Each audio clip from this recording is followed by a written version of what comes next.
영국 같은 경우에 유럽 연합에서 나오게 되잖아요. 근데 네네. 현재의 관점에서 봤을 때는 되게 영국이 후회하고 있다. 왜냐하면 두 번째는 영국 산업혁명의 모든 것에 대해서 다루고 있어요. 그래서 사실 GDP는 꾸준히 성장해야 선진국으로 이른다라고 얘기를 하고 있거든요. 그래서 중요한 점은 꾸준한 GDP의 성장, 큰 역전 없는 성장이 중요하다라고 책에서 굉장히 강조를 하고 있어요.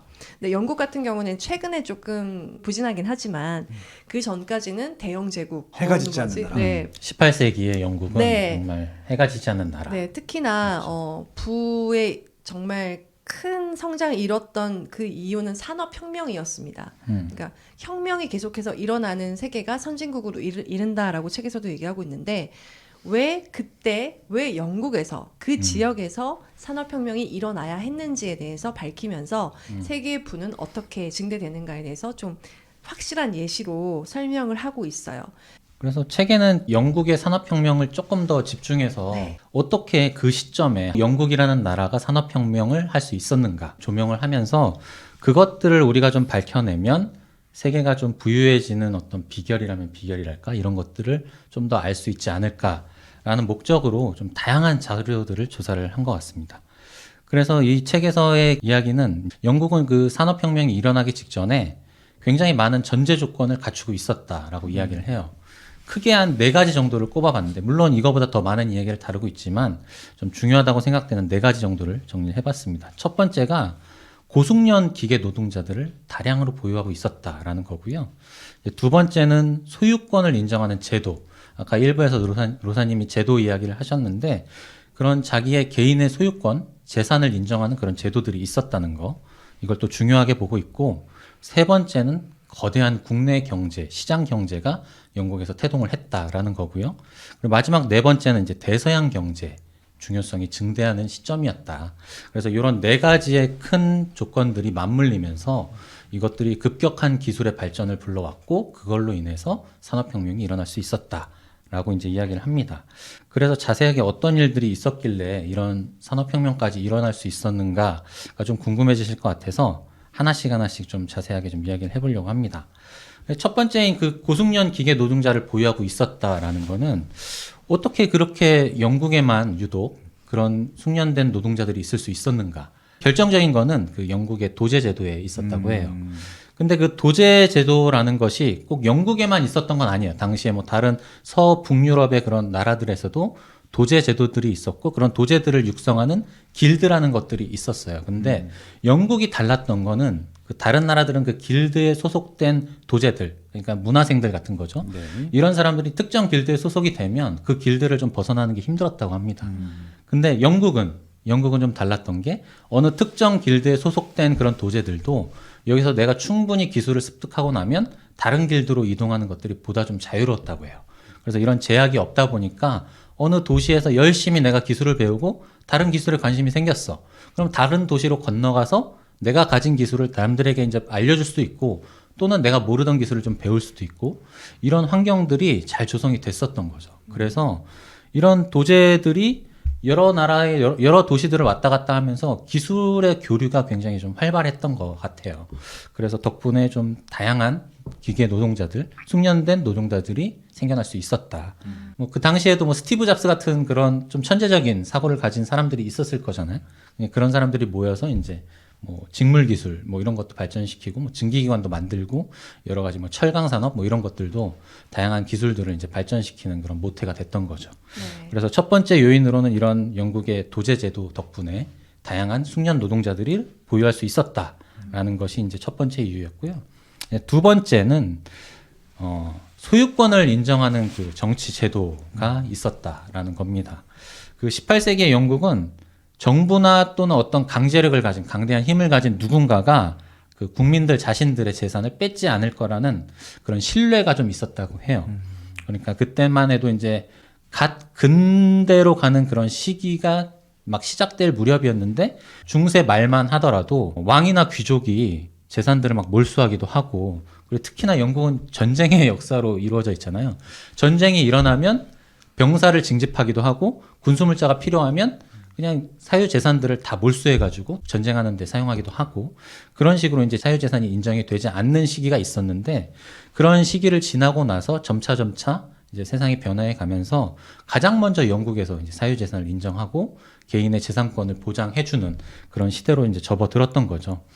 물론 지금 현대에서 이제 그 시대의 어떤 사유재산의 보장이나 이런 것들을 보면 굉장히 미흡한 점이 많고 여전히 부패해 있지만 그럼에도 불구하고 당시 인구의 다수는 재산권을 어느 정도 보장받았다.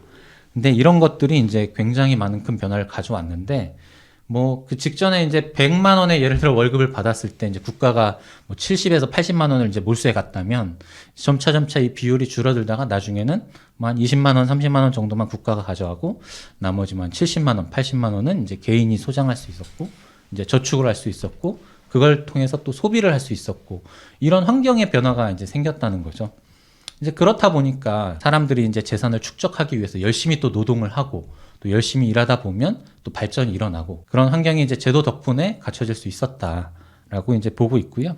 그 동시대에 다른 국가들의 행태를 좀 보면 뭐 오스만 제국이라든가 아니면 동아시아 쪽에 뭐 청나라, 중국 이런 나라들은 이제 국민의 재산권 같은 것들이 없었던 거죠. 그래서 당시만 해도 이제 왕이 있던 시대니까 왕이 이제 내놔하면 이제 다 몰수되고 왕의 것이 되는 그런 세상이었는데 반면에 영국은 이런 재산권이 이제 보장받던 그런 나라로 발돋움하고 있었다. 이런 큰 차이가 있었기 때문에 영국에서 또 산업혁명이 발생할 수 있었다. 그리고 이제 세 번째는 이제 거대한 국내 경제를 이야기하는데요. 18세기 영국은 이제 본격적으로 이제 시장 경제로 경제 체제가 좀 변화하는 그런 태동의 시기를 맞이했다라고 합니다. 어떻게 이렇게 될 수 있었느냐는 결국 직전에 얘기했던 그 두 가지의 조건들이 좀 맞물려서 가능했던 것 같아요. 일단 첫 번째로 숙련된 노동자들이 계속 발생을 했고 그런 숙련된 노동자들이 기술 혁신을 이뤄내면서 종전에 없었던 그런 새로운 기술들이 등장을 했고 뭐 예를 들면 뭐 직물 제조 기술도 발전을 했는데 뭐 책에서 나온 사례로는 제임스 아가디의 스피닝 제니 이런 직물 기계들이 생겼다고 해요. 이게 뭐냐면 직전만 하더라도 이제 가정에서 이게 사람들이 손으로 한 땀 한 땀 이렇게 옷을 만들었던 거죠. 이 기계는 사람이 손으로 한 가닥 한 가닥 뽑던 것들을 대량으로 기계가 대신해서 제조할 수 있게끔 실을 좀 뽑아낼 수 있게끔 만들어준 기계라고 합니다. 그래서 그때부터는 이제 사람이 손으로 만드는 것보다 훨씬 빠른 속도로 대량의 직물들을 만들어낼 수 있었기 때문에 대량 생산이 좀 시작될 수 있었던 그런 계기가 됐던 거죠. 근데 이런 것들의 기술이 계속해서 이제 발전할 수 있었던 거는 그 숙련된 기술자들이 계속해서 양성이 됐기 때문에 이런 기술이 발전할 수 있었던 거라고 보여지고 그리고 이렇게 기술만 발전해서는 국내 경제, 시장 경제가 이제 완성되기는 어려운데 이제 재산권이 보장받기 시작하면서 누군가는 생산을 꾸준하게 하고 누군가는 내가 열심히 노동을 해서 모은 돈을 가지고 생산품을 구매하는 소비자가 되는 이런 시장 구조가 점차 자리를 잡기 시작하게 된 거죠. 이게 이제 18세기 영국에서 일어났던 일이고요. 근데 영국에서 이런 시장 경제가 보다 빠르게 좀 자리 잡을 수 있었던 이유 중에 하나가 그거 같아요. 이제 과거에 영국은 이제 많은 전쟁을 치렀고 그러면서 군수물자나 뭐 아니면 군인들이나 이런 병사들이 이동하는 도로망 이런 것들이 굉장히 중요했단 말이죠. 근데 그때는 군수 장비나 병사들이 이동하는 도로였지만 이게 이제 시장 경제에 돌입하고 나서는 그게 유통망이 된 거예요. 물류의 유통이 그만큼 원활할 수 있었던 거죠. 그래서 도시와 도시 간의 이동이 굉장히 좀 수월했고 그만큼 물류도 빠르게 이동할 수 있었고 그래서 그 국내 시장 경제가 굉장히 빨리 좀 자리 잡을 수 있었다. 영국의 경우는 그럴 수 있었다. 그래서 요것들이 이제 산업혁명을 좀 더 일으키는 그런 조건 중에 하나가 된다라고 이야기를 하고 있습니다. 자, 그리고 네 번째 조건은 이제 대서양 경제의 중요성이 이제 증대됐다라는 거예요. 그러니까 국내 시장 경제가 자리 잡은 영국에서는 이제 대량 생산이 일어나고 이제 국내에서 소비가 활발하게 일어났는데 이제 생산이 이제 넘치는 거죠. 그래서 이거를 좀 수출을 해보자라는 이야기가 나오기 시작합니다. 근데 때마침 영국은 강력한 해군 병력을 갖고 있었고 그래서 이제 수많은 그 선박들과 이제 해군이 이제 합심해 갖고 무역이 시작됩니다. 그래서 이제 타 국가로의 수출이 이제 본격화되는 거죠. 그래서 기술 혁신으로 인해서 점차 새로운 것들을 만들어내고 더 많이 만들어내고 자국에서 생산한 그런 상품들을 타국으로 이제 수출을 하고 또 타국에서 수입해 오기도 하고 바다를 이용한 무역이 굉장히 활발해졌다. 이런 무역 경제가 활발해지면서 영국은 점점 더 부강해지고 부유해졌다. 라고 이야기를 합니다. 그래서 이렇게 부유해진 영국이 산업 발전이 활발하게 일어나고 그것이 이제 오늘날 돌이켜 봤을 때 당시엔 정말 혁명적인 수준으로 영국에서 이제 산업이 발전했다. 그래서 산업혁명이라고 부르는 거 아닌가. 이렇게 이제 영국의 산업혁명은 여러 가지 조건들이 정말 잘 버무려져서 잘 맞아 떨어지면서 굉장한 시너지를 내면서 일어날 수 있었다. 네. 네.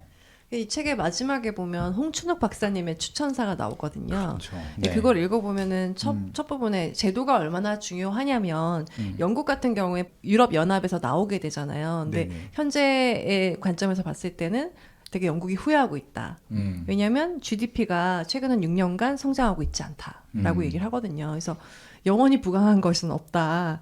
이렇게 강대했던 영국이지만 네. 제도의 선택에 의해서 맞아요. 국가의 부가 크게 변화할 수 있다라고도 박사님께서 얘기를 해주고 계시더라고요. 그만큼 제도도 정말 중요하구나라고 느껴집니다. 네. 저는 이